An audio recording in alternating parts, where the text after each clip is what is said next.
Travis Wingate, so. Alrighty. Decided to do another one because there's some information that I alluded to but didn't specify directly.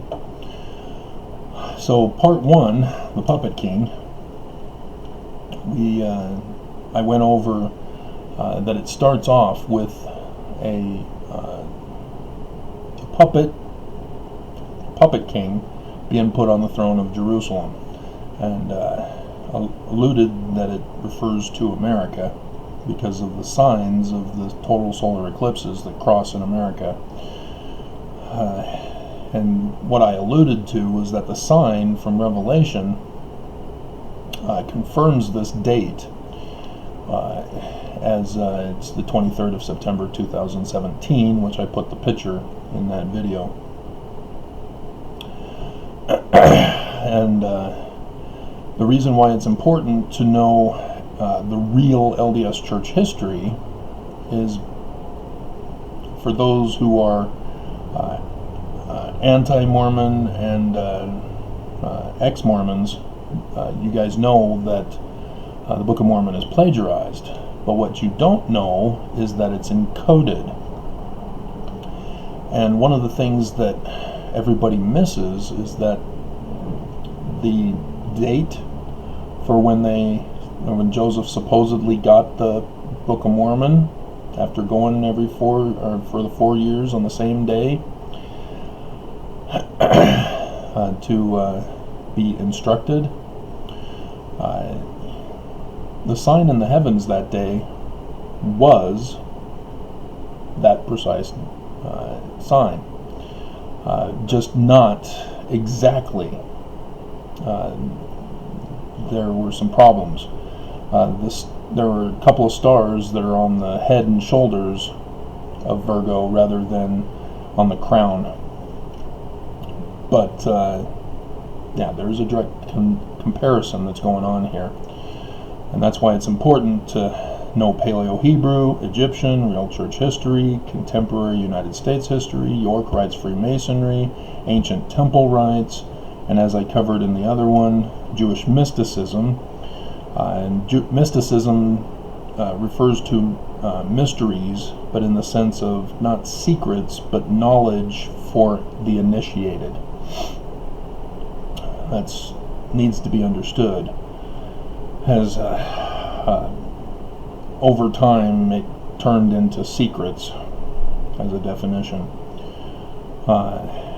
It's just knowledge for those who are initiated. That's what it's referring to. And then astronomy is also necessary now, because right from the beginning they're telling us, hey, sign in the heavens.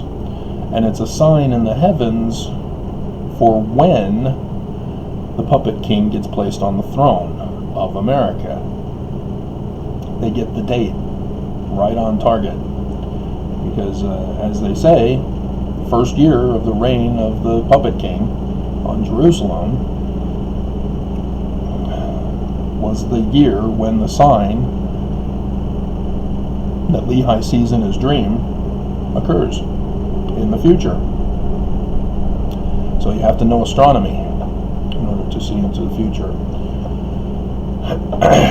And so then in 15 through 17,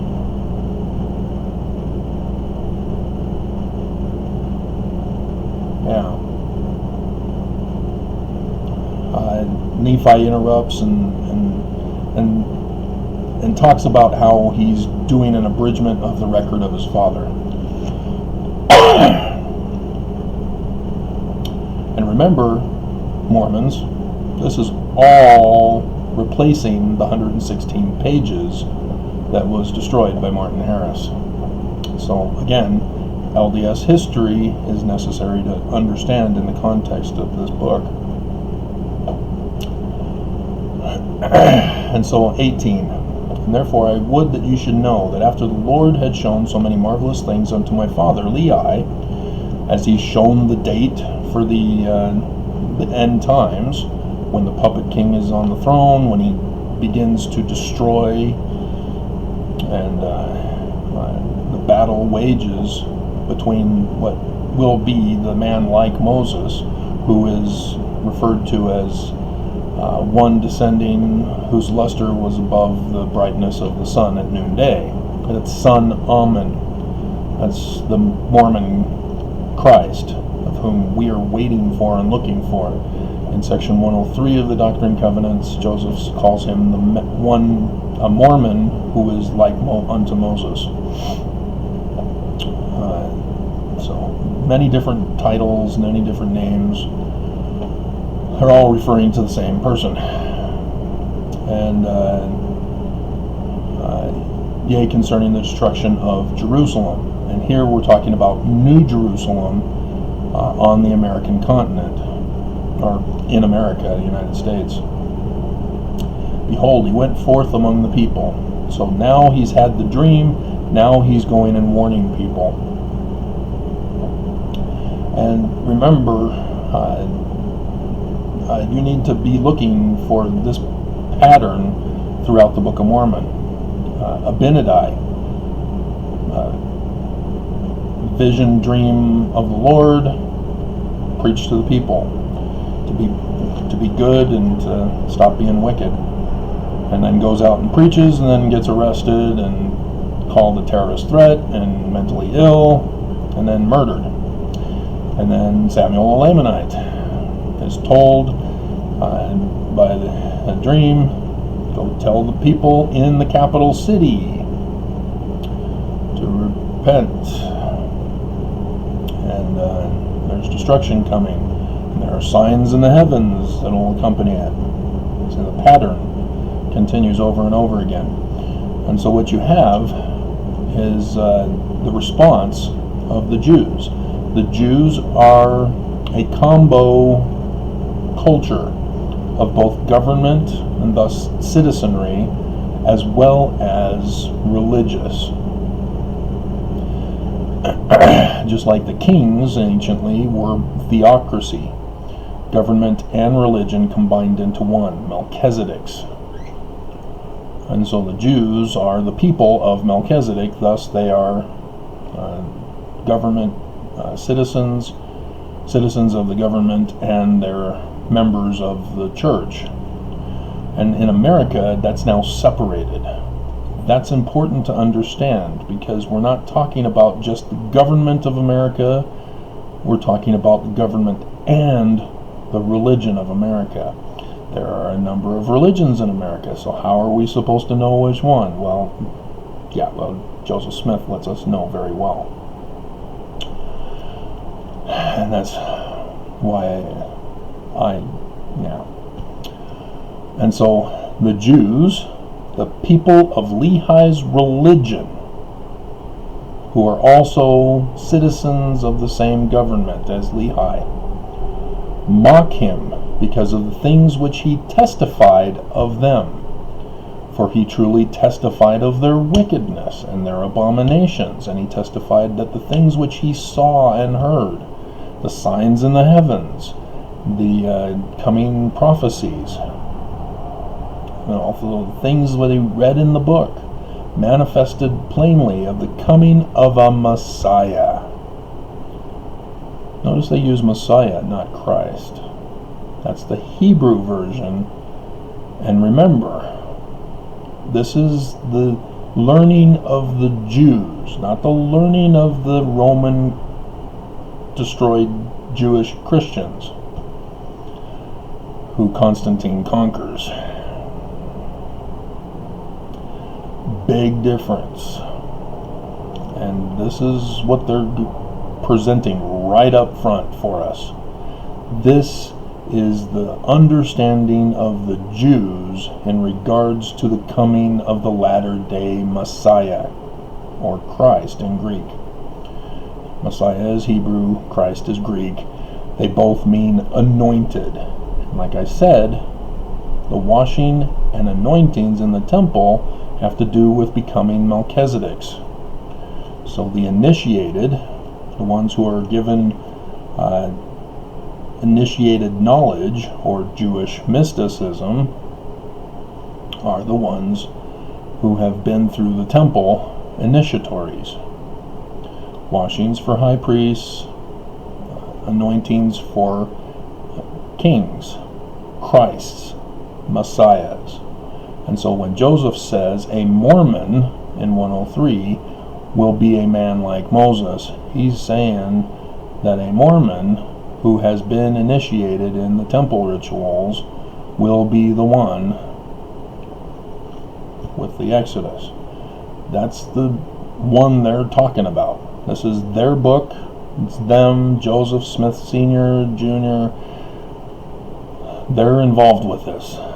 This is who they're talking about. And I would also go in, if I were to talk about the real church history as I have, that yes, Joseph Smith Sr. is the one involved with this, and he's setting up his son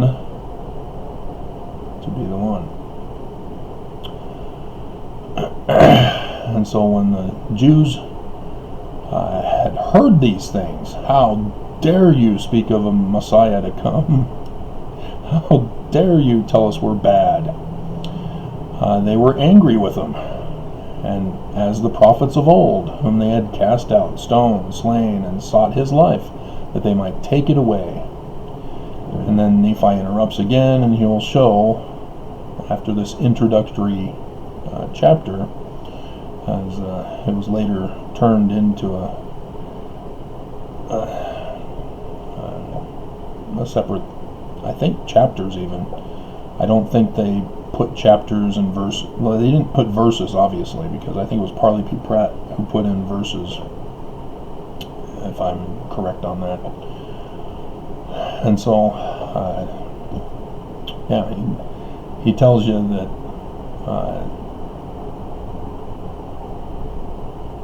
there will be hope only if, through your faith, you produce the works.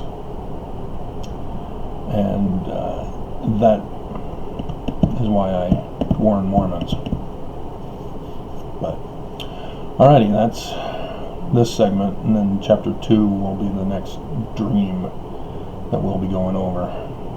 But yeah, the religion prophesied in America, if you hadn't caught on, is the Church of Jesus Christ of Latter-day Saints. The one began by Joseph Smith.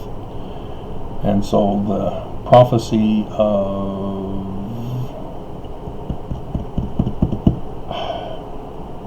I got Amos, Micah, Malachi.